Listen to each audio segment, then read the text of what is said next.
Pourquoi les Russes n'utilisent pas Google ni Facebook? Pourquoi est-ce que l'Internet russe est si méconnu?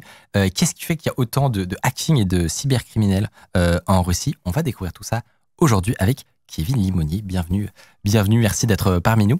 Donc, tu es chercheur à l'Institut français de géopolitique et directeur adjoint du centre GODE, dédié à l'étude stratégique de la révolution numérique. Est-ce que tu peux nous expliquer concrètement qu'est-ce que c'est que ton travail? Moi, je suis enseignant-chercheur, je suis maître de conférence à la fac et je suis géographe à la base. C'est-à-dire que moi, mon travail, en fait, c'est d'étudier les conflits contemporains, d'étudier la géopolitique contemporaine et éventuellement de cartographier les conflits. Sauf que ça vous aura pas échappé que depuis une trentaine d'années, le numérique a quand même considérablement, bouleverser nos manières de faire la guerre. On le voit aujourd'hui avec ce qui se passe en Ukraine, on l'a vu en fait bien avant. Et donc la question qu'on se pose notamment avec notre laboratoire qui s'appelle GEODE, comment est-ce qu'on peut par exemple cartographier le cyberespace? C'est quoi une frontière dans le cyberespace? C'est quoi un acte de guerre dans le cyberespace? Qui sont les acteurs? Comment les États s'organisent? Comment tout ça se met en place? Et moi je suis spécialiste de la Russie. Et un truc assez intriguant pour justement quelqu'un de ta formation, donc géographe, c'est que tu fais pas mal d'OSINT en fait. Et ouais, on te voit souvent passer sur des sujets qui ont rapport donc avec les enquêtes sur le web, la cybersécurité. Comment t'es tombé là-dedans? Un peu comme beaucoup de gens, je pense, au début des années 2010, qui faisaient ça sans vraiment savoir ce que c'était, puisque le terme OSINT n'était pas encore vraiment développé, donc juste on regardait des adresses IP, des trucs comme ça, on regardait des DNS, et puis on se disait, ah, c'est marrant, ça c'est sur le même serveur, et puis qu'est-ce que ça veut dire? Et en fait, au fur et à mesure on a creusé nos recherches avec mon équipe et tout, on s'est rendu compte que, en fait, en OSINT, donc ce qu'on appelle l'enquête numérique en source ouverte, tu avais énormément d'informations stratégiques qui étaient des informations grises que tu pouvais déduire du croisement de sources ouvertes, et que cette donnée stratégique, en fait, c'est la donnée fondamentale pour faire de la géopolitique. C'est-à-dire que c'est comme il y a plusieurs siècles de savoir où se situait, je sais pas moi, le point d'eau, la route, etc. Ou d'identifier qui est vraiment le patron dans tel bled ou dans ce genre de choses. Aujourd'hui, en fait, en croisant les données numériques, on arrive à dévoiler des phénomènes de pouvoir qui, en fait, normalement, sont invisibles. Et c'est comme ça, par exemple, qu'on a réussi à déchiffrer un petit peu tout le modèle économique ou le business plan, on pourrait dire, des Russes lorsqu'ils arrivent en Afrique, qu'ils fondent des milices privées, qui sont elles-mêmes liées à des exploitations de diamants, qui sont elles-mêmes liées à des entreprises de désinformation, les fermatrolls, ce genre de trucs. Et en fait, tout ça, grâce à l'OSINT, tu arrives à connecter les points et en fait à faire de l'analyse. Donc ça ne sert pas juste à enquêter pour désigner des gens, ce qui est très important, mais ça sert aussi à analyser les grands phénomènes contemporains. Et le gros changement, c'est que tu n'as pas besoin d'être sur le terrain. Tu fais ça depuis un bureau, simplement avec les sources, les réseaux sociaux, en scrutant tout. Alors oui, mais je dirais que ça suffit pas. Et c'est pour ça d'ailleurs que, je parle d'OSINT parce que c'est un terme que beaucoup de gens comprennent maintenant. Mais moi, je préfère, et d'ailleurs mon cours à la fac ne s'appelle pas un cours d'OSINT, mais il s'appelle un cours de terrain numérique. Parce que pour moi, il y a une vraie continuité entre l'expérience que tu peux avoir quand tu vas dans un pays pour essayer de comprendre la culture, de comprendre qui fait quoi, etc. Et qu'ensuite tu vas faire de l'OSINT sur ce pays. En fait, l'un est nécessaire pour faire l'autre, parce que si tu fais par exemple de l'OSINT sur l'internet russophone, mais que tu parles pas russe, que même si aujourd'hui avec les traducteurs, tout ça, tu peux comprendre ce qu'il y a, si tu connais pas le contexte, tu connais pas les acteurs, si tu connais pas l'histoire, tu peux très vite te planter et puis tu peux très vite faire des erreurs.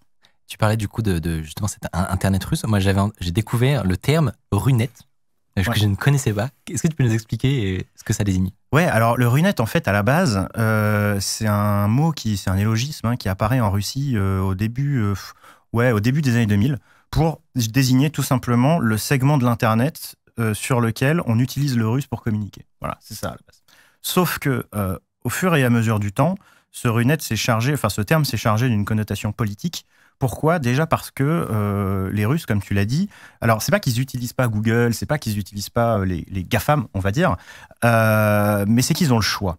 Et ils ont le choix et ils ont des alternatives nationales qui sont bien plus puissantes que Google, Facebook, Amazon, ce que tu veux, dans le pays. Le Google russe, c'est Yandex. Le Facebook russe, c'est Vkontakte, VK. Il y a aussi Odnoklassniki, OK.ru, que certains connaissent peut-être, parce que s'ils regardent du streaming illégal, on va dire, souvent c'est sur le player de Odnoklassniki, pour plein de raisons.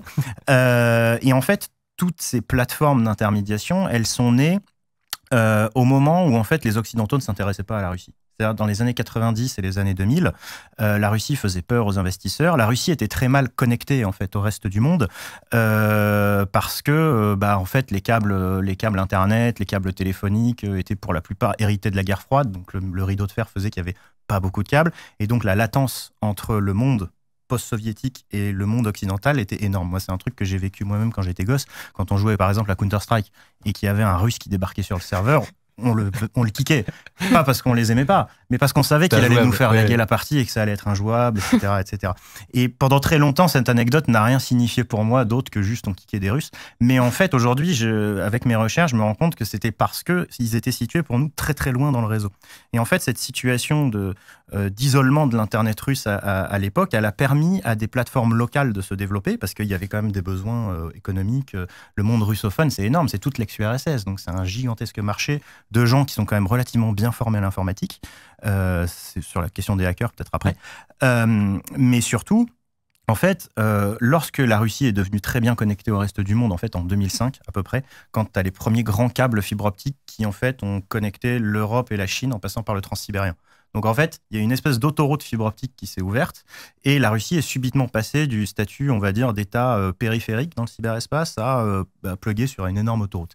Et là, c'est le moment où les GAFAM ont commencé à s'intéresser à la Russie parce que le pays devenait stable avec un taux de croissance important et tout, mais ils sont arrivés. Mais ils arrivaient tard en fait. Ils arrivaient, il y avait déjà en fait un marché qui était complètement quadrillé par des solutions nationales qui sont pas des clones, qui sont des solutions qui ont été développées au local, qui fonctionnent bien et qui, en fait, au fur et à mesure des années 2010, ont été récupérées par le pouvoir. Parce que tout ça est né, en fait, complètement en dehors de l'orbite du Kremlin, en dehors de son champ de vision. Mais à partir des années 2010, ça va changer parce que le Kremlin va se rendre compte, en 2012, en fait, que Internet, c'est pas juste un truc de jeunes, de geeks. Ça peut être un danger politique pour la stabilité ou pour la stabilité du régime et pour la survie du régime et la survie politique de Vladimir Poutine.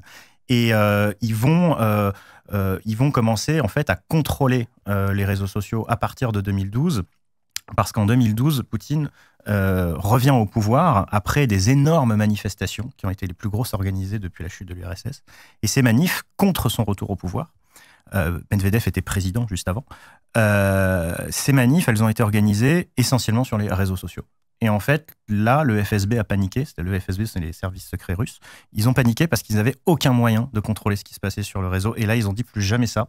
Et donc, ils ont commencé à grappiller et à racheter, pas à racheter, mais des oligarques proches du Kremlin ont commencé à racheter les différentes plateformes. Et aujourd'hui, en fait, le Runet, autant dans les années 90-2000, moi, le Runet que j'ai connu quand j'étais gosse, c'était complètement la zone et c'était assez drôle.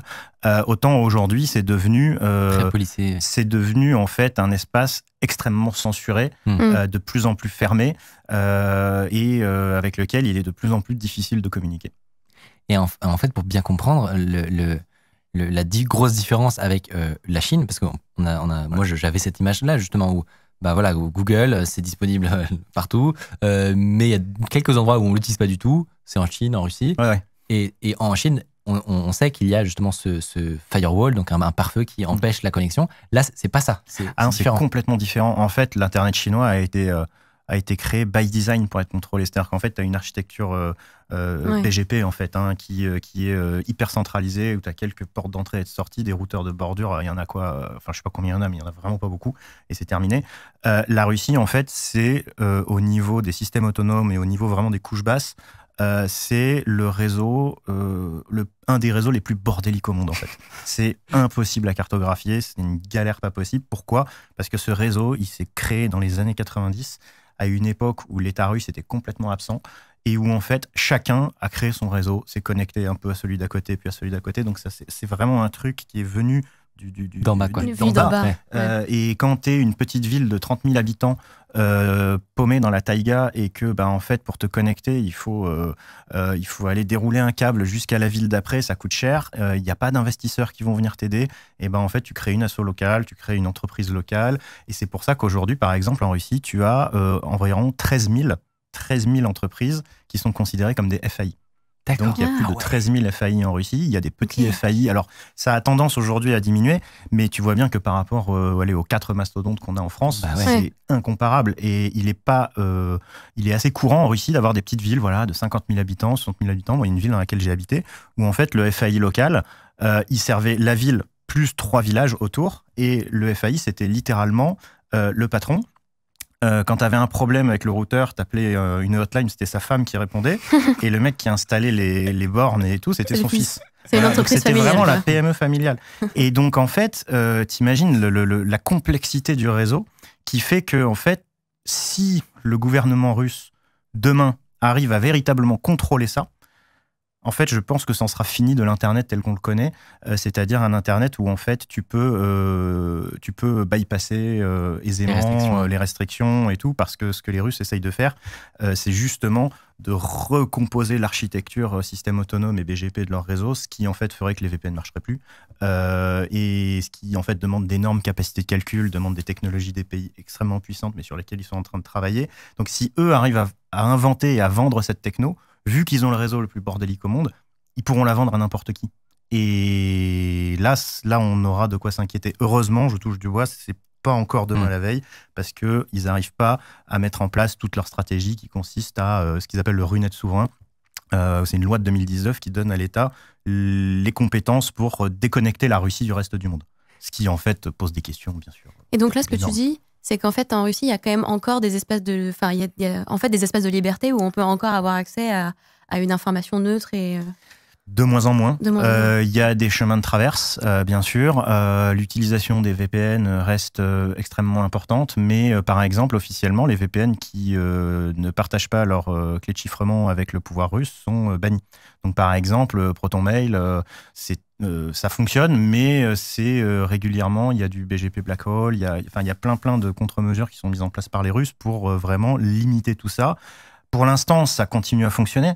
Mais moi, je suis ça depuis quand même plus de 15 ans, un peu plus même, et je vois les choses en fait évoluer pas dans le bon sens. Voilà.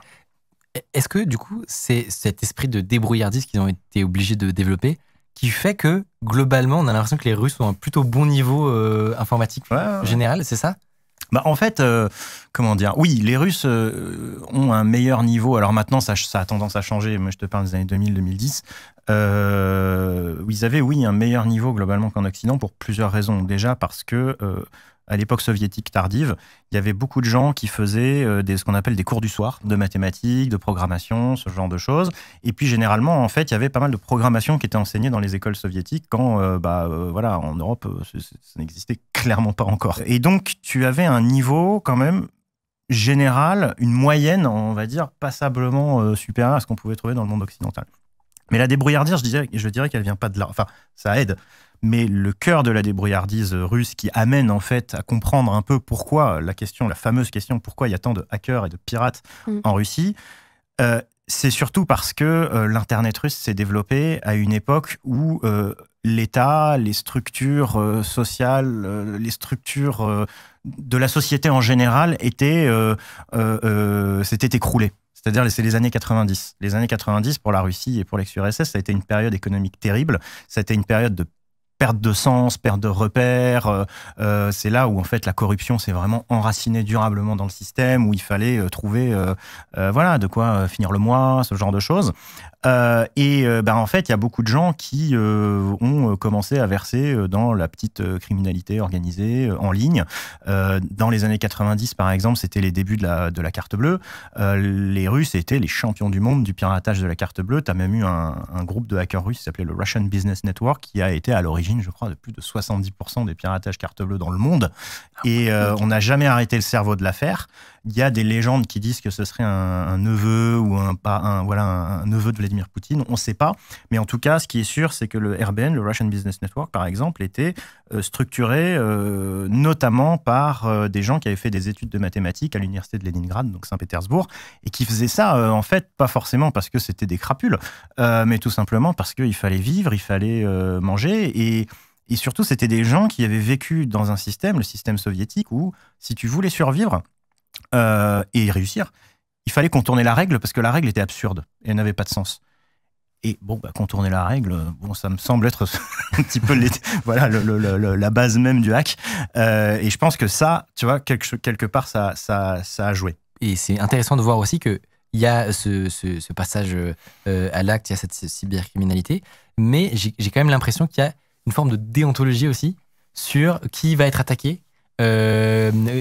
Alors, je sais pas justement si ça c'est de la rumeur ou si ça se fonde sur quelque chose, mais on entend souvent cette question de le gouvernement va laisser faire ce genre de hacking si jamais ils sont orientés contre d'autres pays et pas contre des ressortissants russes. Est-ce que c'est quelque chose que tu as déjà vu ou c'est bullshit?